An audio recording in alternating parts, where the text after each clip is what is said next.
I tried Kraken Wallet app for 7 days. Here's the shocking truth. When I downloaded the Kraken Wallet app, I expected a typical exchange wallet, something secure but limited. After all, Kraken has a reputation for safety, but not necessarily innovation. However, after using it for 7 days, the shocking truth is that Kraken Wallet offers a rare balance between tight security, simplicity, and real usability. On day 1, setup was seamless. I logged in with my Kraken account, and within seconds my crypto portfolio appeared: Bitcoin, Ethereum, and dozens of other assets all in one dashboard. It wasn't just a wallet, it felt like a command center for my crypto life. By day 2, I tested buying and selling directly within the app. The speed was impressive. Kraken's liquidity meant trades executed almost instantly, even during market volatility. Most people get this wrong. They assume exchange wallets are risky or limited, but Kraken's combination of cold storage, security, and user-side control gives it an edge.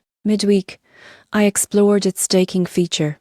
The wallet allowed me to stake assets like Ethereum and Polkadot with a few taps, earning passive rewards while keeping everything accessible. By day 5, I pushed it further, transferring crypto in and out. Each transaction had clear fee breakdowns, real-time confirmations, and no hidden costs. It was refreshingly transparent. After 7 days, the shocking truth became obvious. Kraken Wallet isn't just for traders, it's for anyone who wants a professional-grade experience without the complexity. It's fast, secure, and incredibly reliable. If you want a wallet built for serious users that still feels beginner-friendly, the Kraken Wallet deserves your attention.